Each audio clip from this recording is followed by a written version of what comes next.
And thank you so much for joining us for today's webinar, Electronic Health Record Incentive Program, Stage 3 and Modifications to Meaningful Use in 2015 through 2017. Our amazing presenter today is Deanne McCalling, the REC Director of California Health Information Partnership and Services Organization, also known as Calypso. We're so glad that you joined us today, and we hope that you learned something very valuable. Before we jump into our presentation, I want to give you a little bit of information about us, the National Center for Health and Public Housing, and share some data with you about our health centers. The National Center for Health and Public Housing is a project of North American Management, and is supported by the Health Resources and Services Administration, also known as HRSA. We receive a National Training and Technical Assistance Cooperative Agreement grant that allows us to serve public housing primary care centers across the U.S.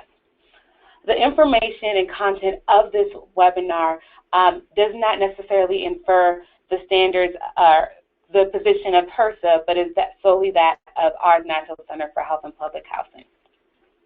Our goal and purpose here at the National Center for Health and Public Housing is to strengthen the capacity of federally funded public housing primary care health centers by providing training and technical assistance.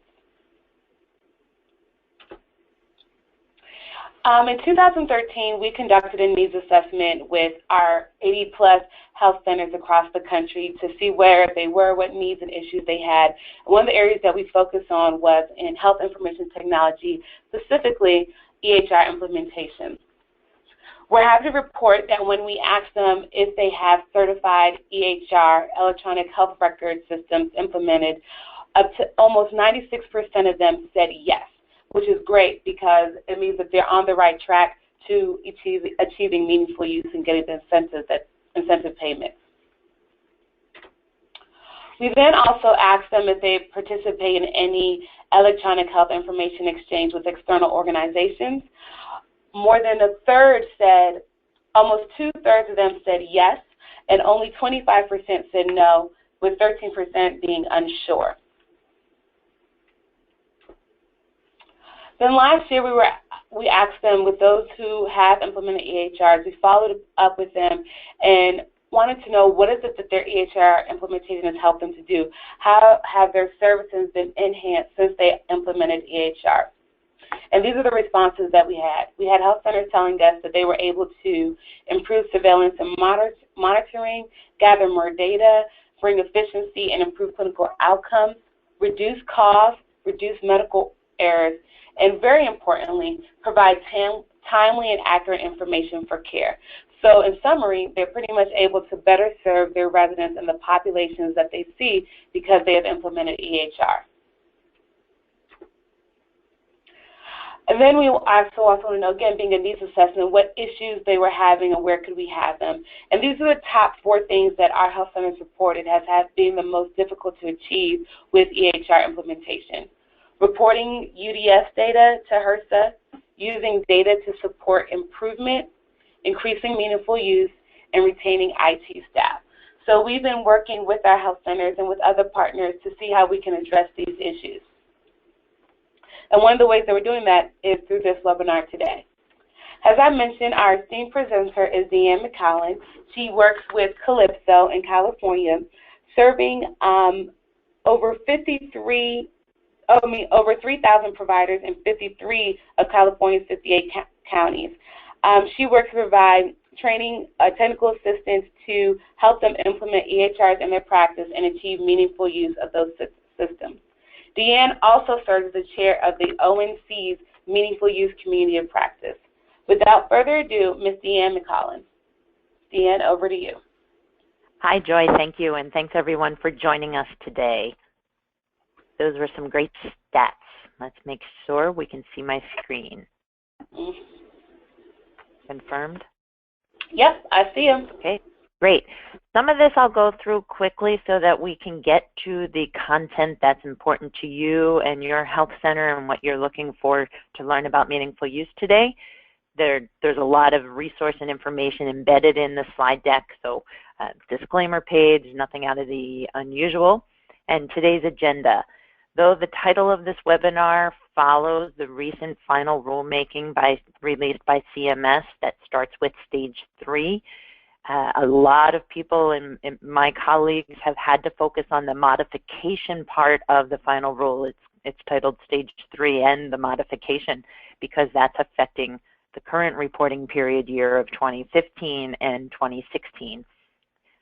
We'll be covering that pretty much in depth today, the actual rule, the meaningful use measures that are a result of the modification rule, what folks have to do to meet the public health meaningful use measures, what your tasks are to be able to meet meaningful use for program year 2015. And then for some of us, this will probably be glossing over, but it's some good information made available for you, are the effect of payment adjustments if you're not a meaningful user, and what CMS's guidance is to be prepared for meaningful use, and the first year of AIU, adopt, implement, and upgrade. That is the first year in the Medicaid programs for the incentive program. And ideally, we'll have some time for some Q&A at the end of the session. And I just need to minimize one thing. There we go. So the 2015 to 2017 modifications, rule changes. That's what it's about. We need to know what has modified in MU so that we can meet MU through these 3 years prior to stage 3. What CMS has done is they have merged essentially stage 1 and stage 2 together so that they look a lot like stage 3 that is down the road. Here's some things that have affected meaningful use this year, and it's now mid-November, really late in the year, and because of it, a lot of you are just able to get on your meaningful use hats. In January, CMS announced what I'm calling foreshadowing that the 2015 program year would be changed to a 90-day reporting period. It took until April for them to release a proposed rulemaking. Then it was followed by a 60-day comment period. From June through October, CMS had to review the comments. I believe I've heard them say there were over 2,500 comments submitted, and the final ruling was announced on October 6th. The final rules titled, again, Stage 3 and the modifications to MU 2015 to 2017. They combine 2 different rulemakings. Final rules published in the Federal Register October 16th. When a final rule is published, it then has a 60-day window until effective. So the actual effective date is not until December 16th of 2015. No sooner than January can eligible professionals, you might hear me call them EPs or providers during this presentation, may attest to the Medicare EHR incentive program. That attestation system is opening on January 4th, 2016, whether you're a Medicare EP or eligible hospital. And then the Medicaid state-level registries will be determined based on which state you're in. Like the California one does not have a projected date yet when modifications will be reprogrammed in our state-level registry, and other states might be even ahead of CMS, very dependent upon which state you're in. The CMS announcement, this is just reference, I'm not going to dive into these, but the header points of what CMS told us they were going to be doing to change meaningful use for calendar year 2015 and on. Shortening the reporting period to 90 days. So in 2014, as a result of the stage 2 final rule, everybody had a 90-day reporting period. 2015, because of modification, you can enjoy a 90-day reporting period any time in the year. More details on that coming. They realign the hospital attestations. So some folks out there need to manage their hospital attestation and their outpatient eligible professional attestations. They had different program years based on fiscal year and calendar year. CMS has helped to realign by bringing these with the calendar year that does release some of the burden on the program. They've modified some other aspects of the program by removing some items that added to the reporting burden of meaningful use. So all of this was part of the foreshadowing, changing some of the patient-centered care, improved, still working towards basically the triple aim and trying to simplify MU, though it's still really complex. And at the end of this, you might be scratching your head saying, wow, is that really simplified? and not to forget about stage 3. Stage 3 requires an upgrade to 2015 certified EHR technology. You might hear me say CERT during this presentation. CERT stands for Certified EHR Technology. And that, the good news is we all are still working out the kinks of our 2014 certified EHR. So 2015 certified EHR is not required until 2018, which is currently the ruling for when stage 3 will be mandatory.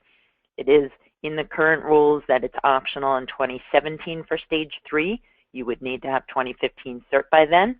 Today's focus is on 2015 to 2017 MU, which everybody can meet using 2014 certified EHR, which I think will help a lot of people gain some steady what they're using in their EHR over these next couple of years to meet meaningful use.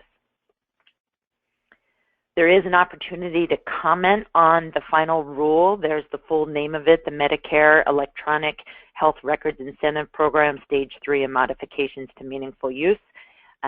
Comments are due up through December 15th, 11:59 p.m. Eastern Time. Here's the link. This snapshot had 764 comments already submitted, and that was 1-2 weeks ago. So the people are commenting. They're primarily commenting about stage 3 and some payment reform that's embedded into this rulemaking. The 2015 to 2017 parts of this rulemaking are finalized.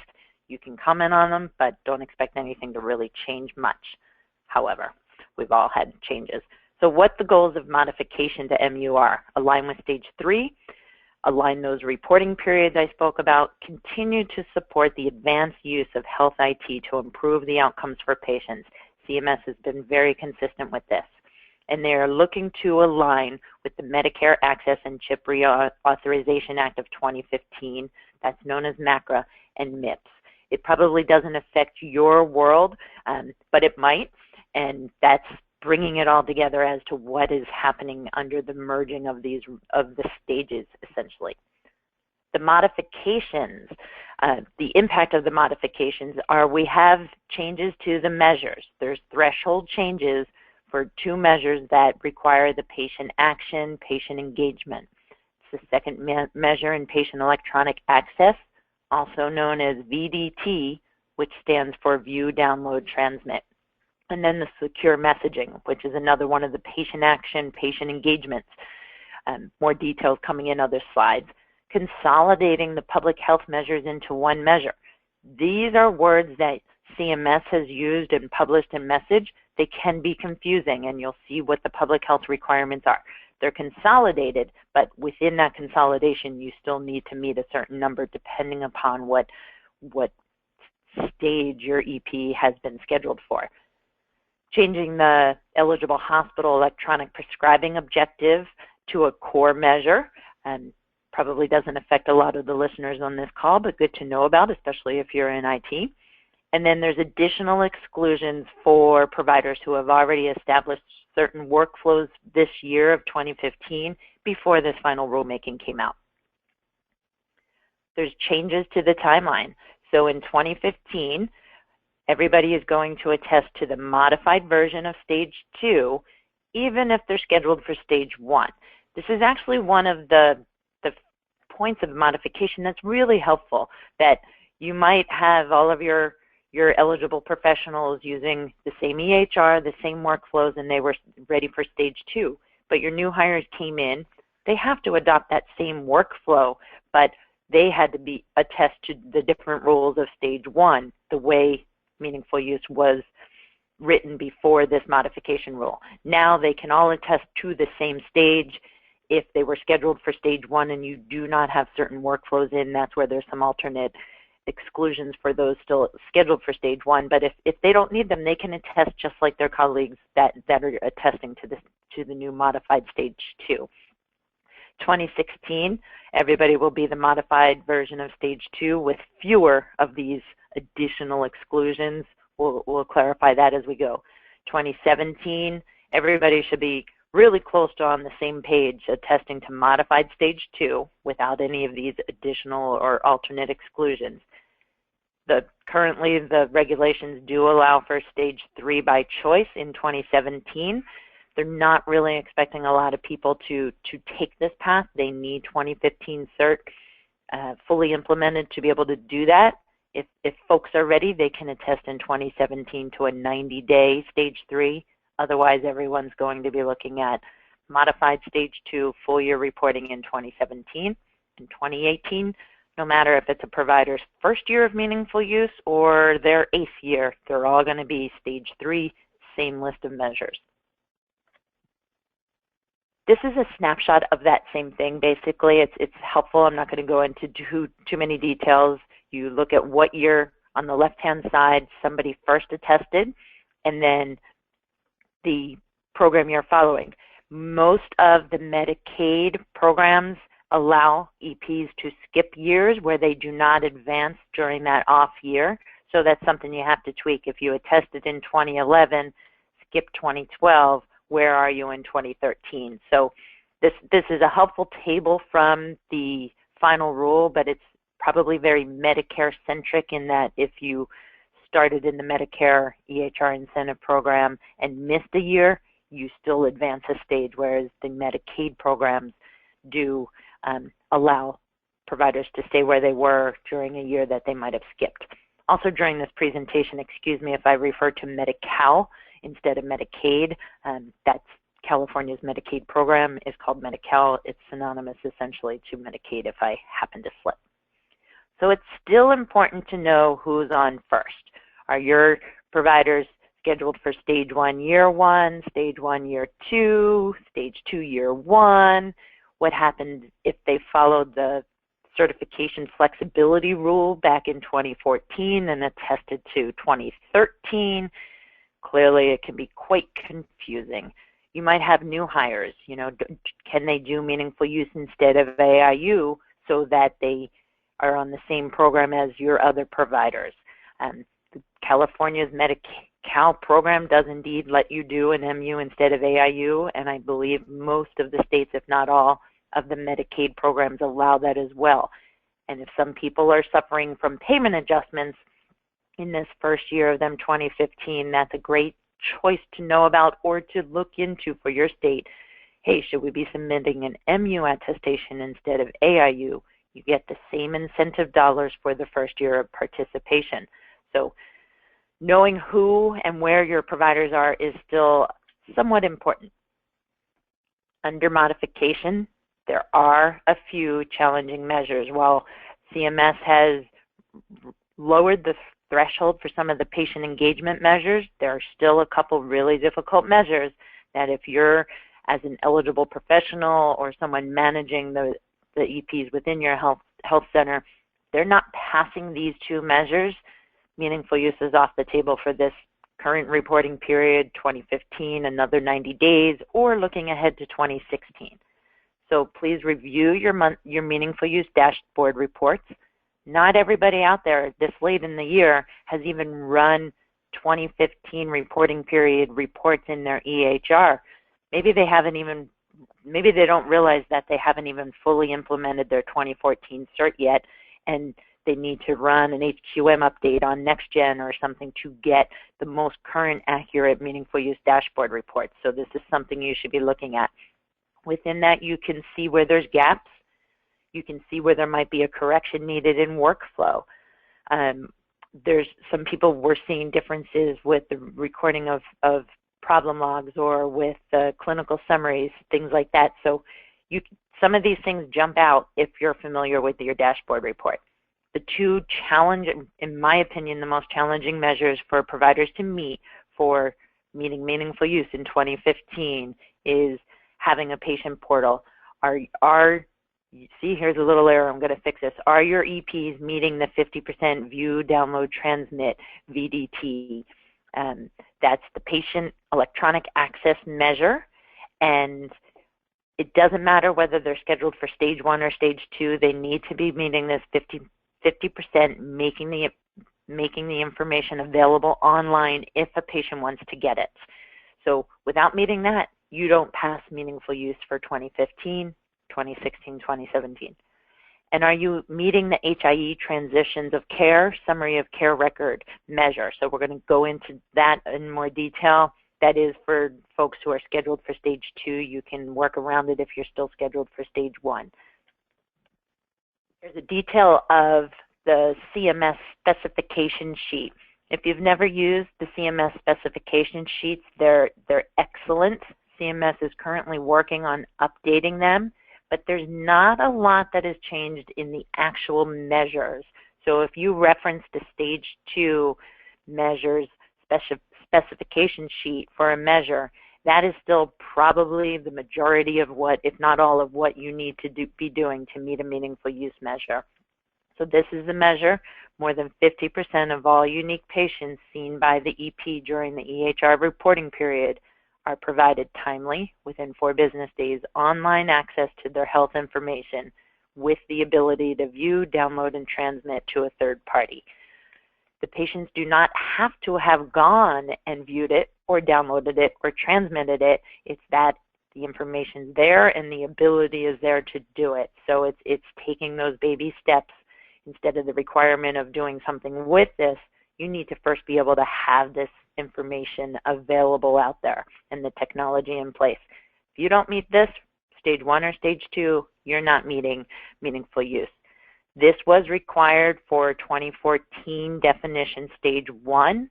A lot of folks in the country were able to flex back for not having been fully implemented and did not need to meet this for stage 1 in 2014, which might catch some people unaware in 2015 that their stage 1 providers do still need to meet this measure. And the transition of care, the summary of care records. So the modification rule renamed this measure to HIE, and the modification rule says that you must use your cert to create the summary of care record and electronically transmit it to more than 10%. So in the Notice of Proposed Rulemaking, CMS said the proposed updates to this measure reflect stakeholder input regarding operational challenges in meeting this measure and seek to increase flexibility for providers while continuing to drive interoperability across care settings and encouraging further innovation. So this is a very challenging measure. You need to have somebody that can receive it on the other side. But CMS has simplified this some, and some folks, my colleagues and I, are looking for a little bit more clarification, but we also don't want it overly defined, which is where this measure got to under the stage 2 rules, and it was very prescriptive as to you could use direct, you could use SOAP, you could use NWIN, where it really got us in a box as to the only way we could transmit it. So look to the modification rule and how your EHR is programmed and working to see if you can meet this measure. This is a great summary of what modification is in 2015 through 2017, and these are the measures. So you might not have had the time yet to look and see, but you've heard, oh, CMS removed some measures, meaningful use is different. This is a summary of what it is. There are 9 measures, no longer specifically core or menu measures. 9 measures. I'm going to go into some of the detail on each of these. There's the public health. Earlier I mentioned that they consolidated into one measure. If you're scheduled for stage 1, you must meet 1 of 3. Otherwise, you must meet 2 of the 3. And then the CQMs, they haven't gotten a lot of talk, the clinical quality measures under modification, and that reason is because they have not changed. So those that were your 2014 clinical quality measures, you must report on 9 of 64 of the list of the clinical quality measures that come from 3 national domains, 3 of 6 domains. There's still no threshold % requirement. There's allowance if your certified clinical quality measure report out of your certified EHR is generating zeros on that report, you can report zeros. Of course, for the quality part of our lives, we would rather it be numbers greater than 0. If you know you're working on diabetes, yet your clinical quality measure reports show 0 with any measure that's relative to diabetes, I would suggest you turn to your EHR and ask them, why are these zeros? There might be a setting turned off differently that you're not aware of. So These measures apply no matter whether your EP is scheduled for stage 1 or stage 2, and that's really important. Those are the two that are asterisks going into this year of looking to see if you met meaningful use in 2015. You might be scratching your head saying, where's some of the measures I know really well and I'm really good at getting high percents on? They are probably in the removed measures. So CMS has, under modification, removed measures because they were redundant, duplicative, or topped out. Drug formularies, demographics, problem lists, med allergy lists, vitals, clinical summaries, lab results, patient lists. Some of these were new measures that you might have been working on this year to get, like electronic notes or family health history in, that you might have just gotten into your workflow. Guess what? You don't need to report them for meaningful use anymore. CMS does not expect people to stop recording demographics or vitals or smoking status, not at all. But you no longer need to be tracking them for meaningful use and having either your EPs or office staff do the data entry to attest for these measures. Notice the purple note and the asterisk that the information of these measures pulls through into two other measures. That summary of care record. That summary of care record has a data element that's required of problem list or medication list, med allergy. So these fields still need to be populated if you have that information, and you don't want them to disappear off of your EHR templates. You will probably stop seeing them on your meaningful use dashboard reports, but they're still critical and clinical information to be capturing and having in a summarized summary of care, or for the view, download, transmit, that online health information made available to your patients. So this can be a really confusing part of modification because they're removed, they're redundant, they're topped out. Some of them still need to pull through into these other still present measures, but they're not ones that you need to see on your meaningful use dashboard reports or to attest to. Hopefully it'll make that attestation letter that everybody has to sign before submission a few pages shorter. New participants to meaningful use. So there is some clarification in the modification rule. This is like scheduled for stage 1. Anyone who is new in calendar year 2015 to the program everybody reports 90 days in 2015. If you're still a first-time meaningful user in 2016, 2017, if you're a first-time meaningful user, it's 90 days still. If you're returning participant, full year reporting. So for a lot of folks, 2016 is full year reporting. That starts January 1st. That's pretty soon. 90-day reporting for providers in stage 3 if you can get that going and are interested. Stage 1, year 1, Medicaid providers can always report for any continuous 90 days regardless of the year when it's their first year participating. This can also get confusing about new participants in the 90 days because the Medicare program is closed to new participants for the incentive program. They're still happy to have new providers attest to the Medicare EHR meaningful use. They're not eligible for incentives any longer, but such an attestation can avoid payment adjustments. The Medicaid programs closed down after program year 2016 for folks to join and earn the incentives. So 2016 is the last year to initiate participation.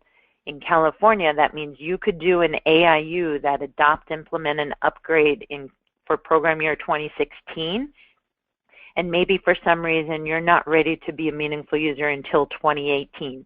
That's okay. You got in the program before the deadline for initiating in 2016, and that is why there has to be the allowance for 90-day reporting for first-year meaningful users, even if that year happens to be 2018 or 2019. You can't just join in after 2016 if you've never been in. So that's an important part of the timeline to know about. Stage 1 providers in 2015, maintaining the specifications for objectives and measures that have a lower threshold. So this is where you'll see some of the reasons for being able to know which stage your provider's in. establishing exclusions for stage 2 measures. So if you're scheduled for stage 1, you can exclude from something that was a stage 2 only core measure that is now a modified required measure.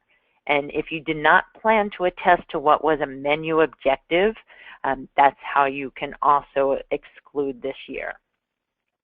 So here's some details of the actual measures. So these measures, 1, 2, 3 through 9, will align with that other slide that had the summary of 9 measures to the left, public health in the middle, and the clinical quality measure to the right. These next couple slides are the 9 measures. Protect electronic health information. It's not very new or different. It follows the stage 2 final rule, which added that encryption of electronic PHI and storage. It can be conducted anytime before attestation during the calendar year.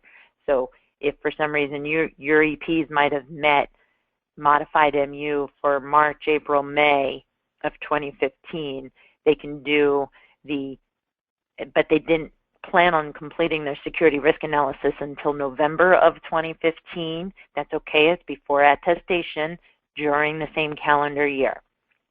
Clinical decision support rule.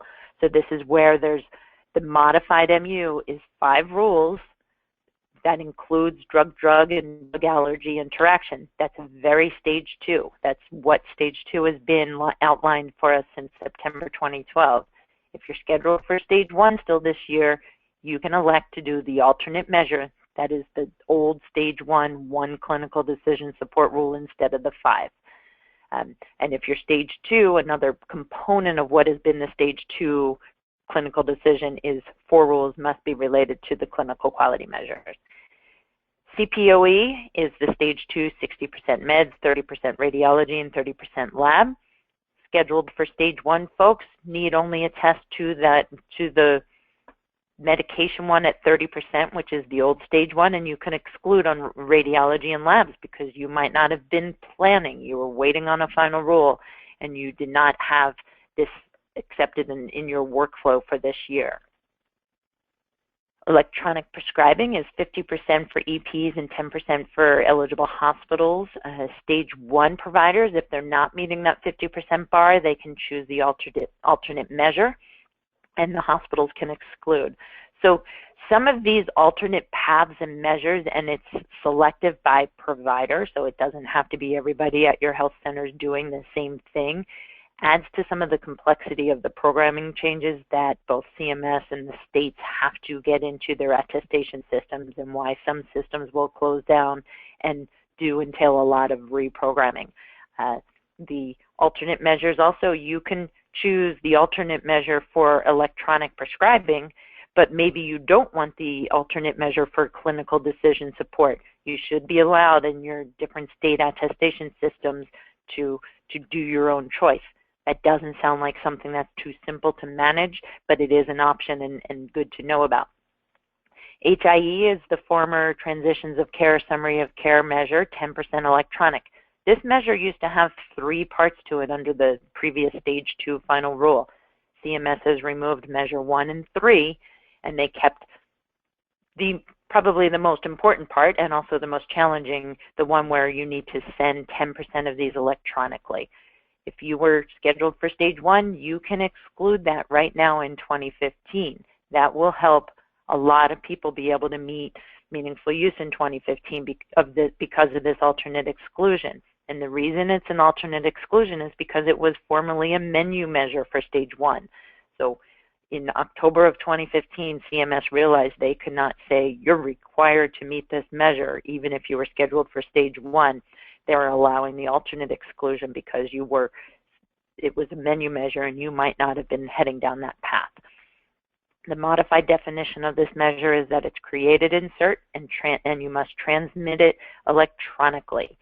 So that should help some folks be able to find that electronic solution of how to send it out if they're not succeeding presently on sending it to who they most often refer to might not have certified EHR or might not have a direct address. You can be looking into, can you send it through another electronic means? Patient education is one of the 9 quote-unquote core measures now. It was a menu measure, so stage 1 folks in 2015 can exclude if they weren't planning on doing that. Medication reconciliation, same thing, 2015 stage 1 alternate, you can exclude if you need to, and otherwise if you meet it, it's what that stage 2 threshold was. Patient electronic access to health information. So this is the VDT, view, download, or transmit. For stage 1, you can choose an alternate exclusion only for the second measure. So that's where it's at least one patient views, downloads, or transmits. I haven't touched upon this yet. I focused on that first part of the measure that everybody needs to meet, this 50% pushing out. The second measure does still exist. Previously in stage 2 final rule, it was that everybody had to have 5% of their patients actually using, viewing, downloading, or transmitting. CMS has lowered the bar via modification rule to at least one patient. So that's a big change. So 5% in 2017, at least one patient in 2015 and 2016. And the reason CMS in their final rule in October, they said that people commented that the stage 3 bar is 25 or 30% or so, that was a big jump to go from at least one patient to what the stage 3 proposed number is. So CMS said, yeah, that's pretty wise. Let's do some stepping up to this goal. So 5% in 2017. Another piece of the complexity of what we need to be tracking and have our EHRs be able to report, have our attestation systems be able to do. Right now, to meet meaningful use in 2015, 50% has to be provided, and then at least one patient has to have viewed, downloaded, or transmitted. Your meaningful use dashboard report today should be able to show you at least 1 over 463 patients. That would have you meeting the second measure of VDT. Secure messaging is another one where CMS under modification has reduced the bar. There is a stage 1 alternate exclusion. And for 2015, you need to be able to say whether secure messaging functionality was enabled. So a screenshot within your EHR, maybe the demonstration of doing it so that you can show one that it was enabled and turned on, so that as an EP or multiple EPs in an organization have that enabled. 2016 is that at least one message was sent to at least one patient. Previously, secure messaging was also from the patient to the provider. Now it can be either way, either the patient sending in a secure message and that you have the ability to receive it, or that you sent one out to at least one patient. And then 2017 is growing to the greater than 5%. And it can be to the patient or in response to a patient. So definitely some things that CMS has heard the stakeholders and been able to respond to change these rules, these measures a little bit so that they're still meeting their overall program goals, yet the thresholds and the bars are a little easier.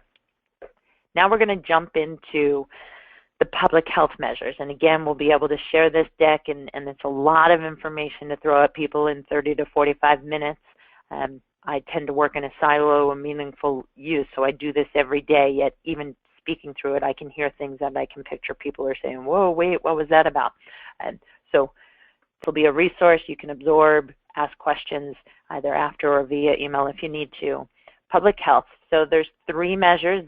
These are the consolidated measures. If you're scheduled for stage 1, you must meet 1 of 3. Scheduled for stage 2, meet 2 of 3.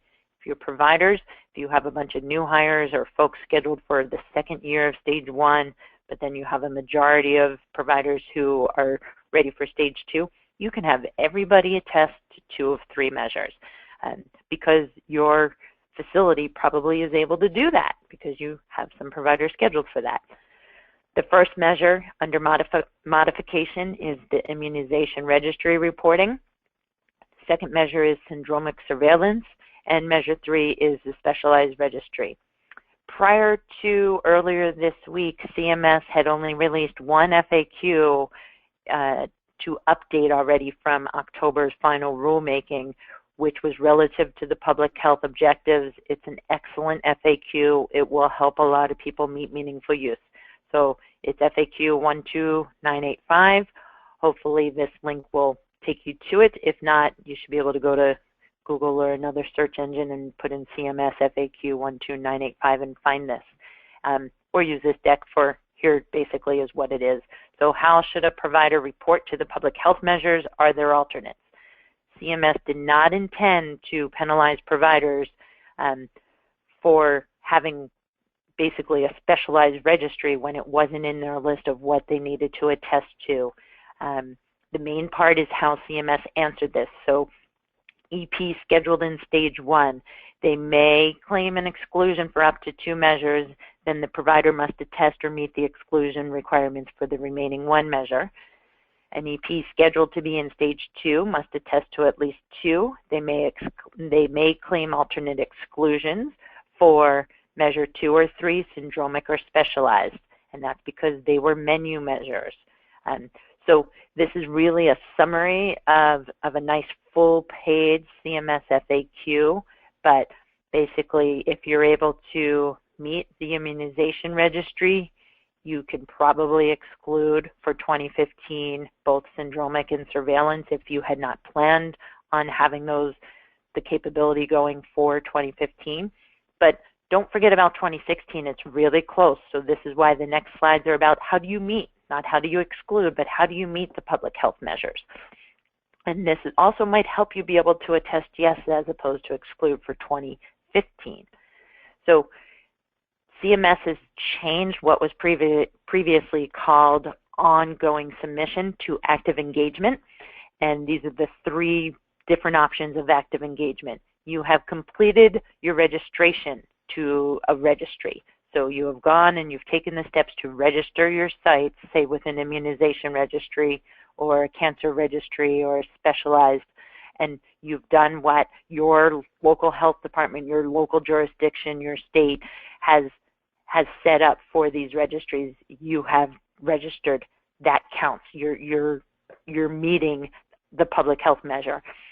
The second is option 2, testing and validation, whereas if you have heard back from your registry, if you do not reply to them within 30 days, in a sense, you've negated your option 1 and your option 2, and you would not be able to validly say, yes, I have done this. Enact it.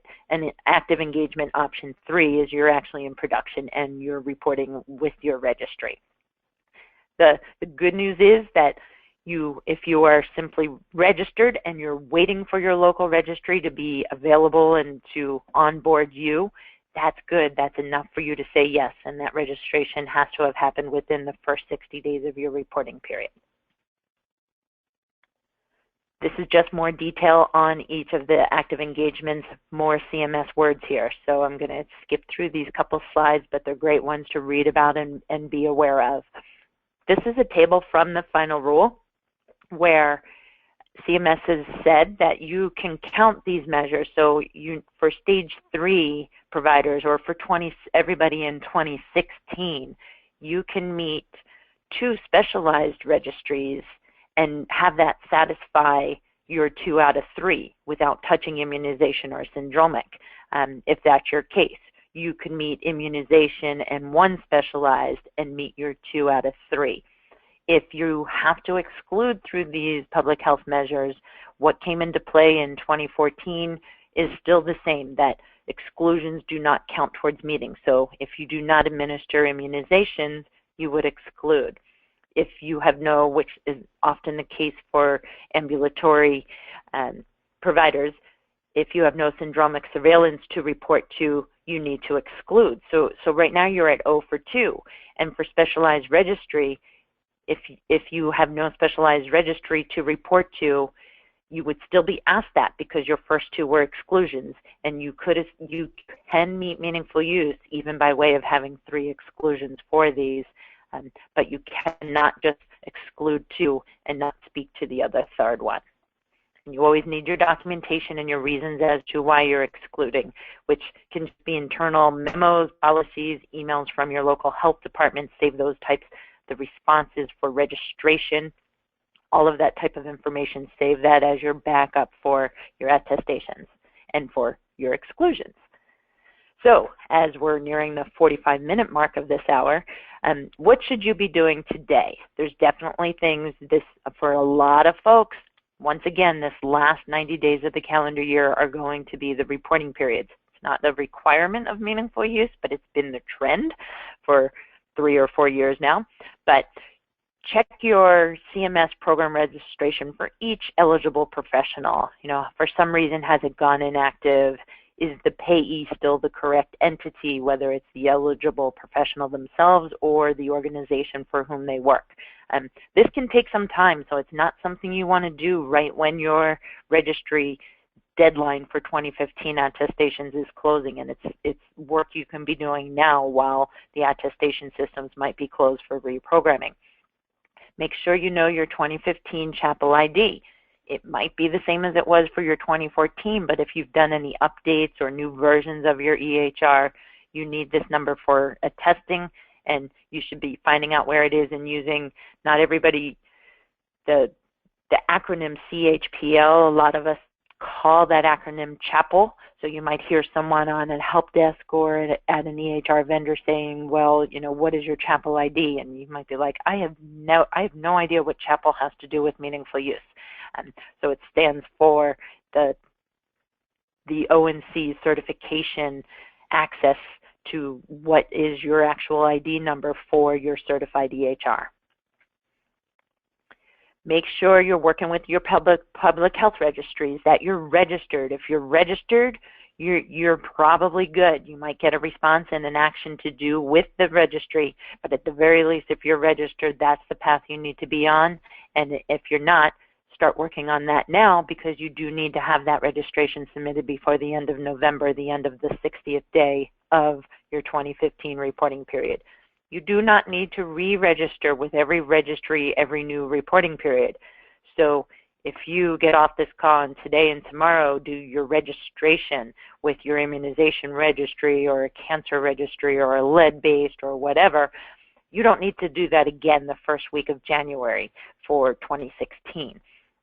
So be thinking you can do have this registration in line and be working towards active engagement, the third option, production. Pull your reports. Are you able to get your reports? Don't wait until calendar year 2016 to pull your meaningful use dashboard reports to find out that somebody was only at 40% of the view, download, transmit. Pull them now, see if there's gaps, start reviewing them. Part of it is even just seeing if you have the capability to run the reports, because maybe your settings are still set to that old 2013 definition for your 2014 flexing attestation. So look for your dashboard reports, see if they work. Run your eligibility for the Medicaid program. Hopefully a lot of you on this call work at sites that might have a pre-qualification, and you don't need to do that. So that's another thing to put on your list. Are we pre-qualified? Do I need my eligibility from the previous calendar year? Some states might be from the previous 12 months. Capture and collect the screenshots of the yes-no measures. We do still have yes-no measures. I mean, the public health measures, the attestation is, are you registered, or are you meeting active engagement for the immunization registry? All you have to say is yes, no. But what if you're audited down the road? Do you have the story, the reason behind, so that you can document that to an auditor? And don't forget about your security risk analysis. It's a measure that's been consistent since stage 1, since the beginning. It needs to be updated or reviewed every year. You don't necessarily need to invest new dollars to have another large analysis done, but you need to be taking it, seeing what's current, what's changed, staffing changes, things like that. Do your security risk analysis annually. You should be doing that for HIPAA and other reasons, but it's part of meaningful use as well. Always has been and likely always will be. And don't forget about 2016. Some folks already are able to see the clarity of what they can exclude to meet 2015 meaningful use, but there's fewer of those exclusions for 2016, so don't be complacent. There's more alignment with your providers in 2016.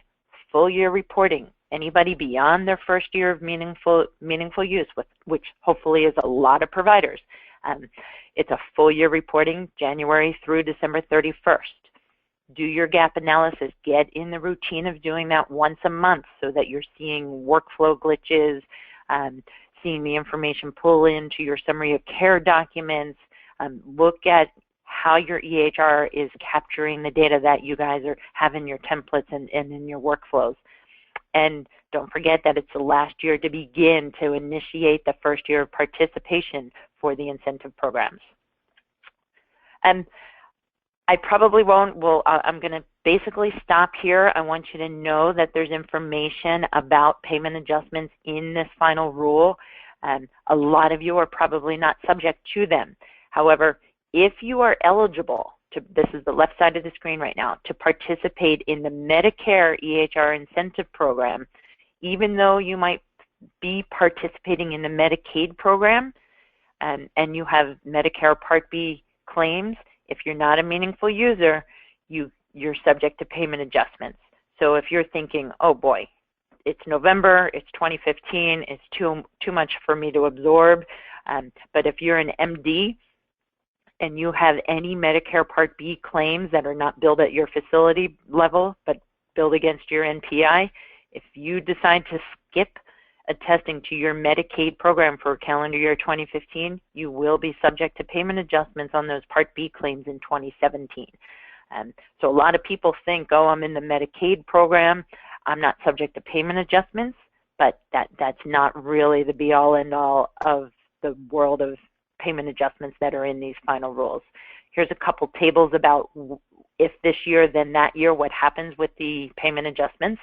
Again, I think a lot of folks on this call are not subject to payment adjustments, but if you received a letter late December 2014, first week of January 2015 about payment adjustments, these are some slides and details you want to look into to avoid future payment adjustments because they were not taken off the table under modification. And then there's a couple great resources from CMS. They're a few years old, but they're still really good guidance of what the Medicare program has used since October 2012 under their audit program for meaningful use incentive dollars. The states are all at different stages of where they are with their audits, but there's some great documentation to be prepared. This is a great thing to gather your arms around now to kind of clean up your practices and policies on how you do your meaningful use attestations. And then you could even, in the perfect world, do housekeeping for your previous years in the event of having all that right stuff. So I'll stop talking for a moment here to see what questions we have, and this is my contact information if you have any follow-up that we're not able to cover in the next 10 minutes or maybe 8 minutes. Thank you, Deanne, for this wonderful presentation. There is a lot of information, and I am quite sure that those participating will be willing to submit some questions and may have some questions. If you would like to ask a question, please submit it through the question box on your control panel, or if you dial in through your phone and would like to verbally ask the presenter a question, use the right-hand icon on your control panel and your line will be unmuted.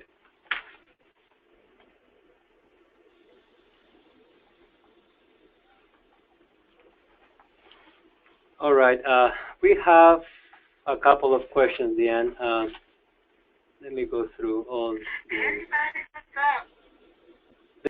and the slides of the presentation will also be uploaded to our website, the National Center for Health and Public Housing. The website is www.nchph.org.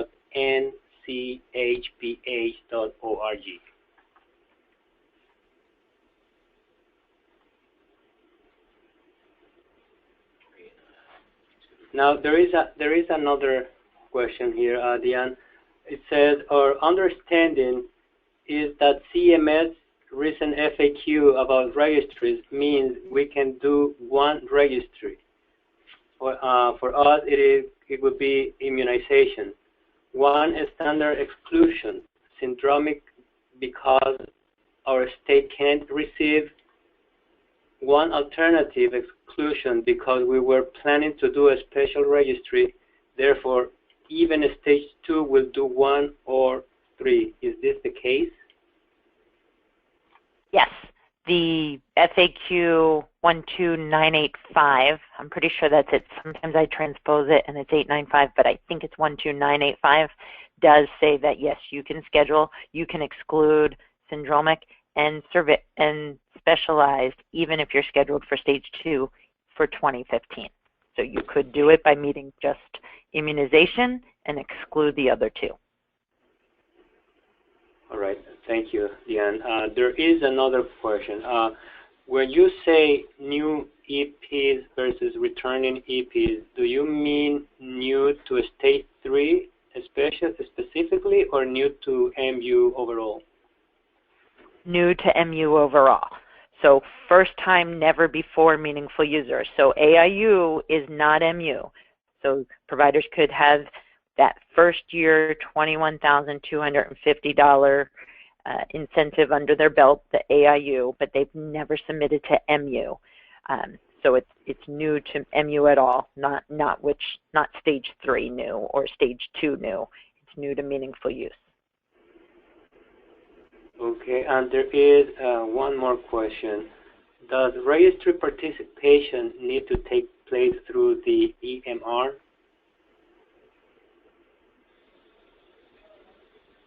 Register to participate? No. I mean, your specific EHR might require you to do some sort of registration, and that is an excellent question. The first place that you need to register by provider, by the individual eligible professional, is the CMS side. Even if you're not in the Medicare program, you go to CMS registration and attestation system and click through that, which has a, then once you're in there, you have it by individual EP and PI number, and then program registration, and it's whether Medicare or Medicaid, and you would select Medicaid. So that's the first place. Then most likely, you need to go to your state level registry. In California, it's usually advised to do it about 3 days after you've done that CMS registration and attestation system level. You go to your state level registry and register there. And that's where it handshakes with that national level registration. So that's a great question. Whether your individual EHR needs you to do some kind of registration, that part I don't know and would be dependent, but you need to be registered with CMS. Thank you so much, Deanne. Are there any other questions? All right, well, thank you again, Deanne, so much for this information. If you missed it at the beginning, Deanne mentioned that her slides will be available. Probably within a week, you can check back at our nchph.org website, and we'll have a copy of the slide and of the complete webinar available. You can also visit our website just to see any other different tools, such as monographs, fact sheets, training manuals, and newsletters that we have. And you can also join our mailing list to receive updates from HRSA, Medicare, even updates as it relates to HIT implementation, meaningful use, updates from CMS also as it relates to AHR implementation. Thank you again, Deanne, and thank you all of you for joining our webinar. We really appreciate it. Be sure to follow us on Twitter and subscribe to our YouTube channel to receive more training and technical assistance information. Enjoy the rest of your Thursday. Bye. Thanks for having me. Bye. Thank you.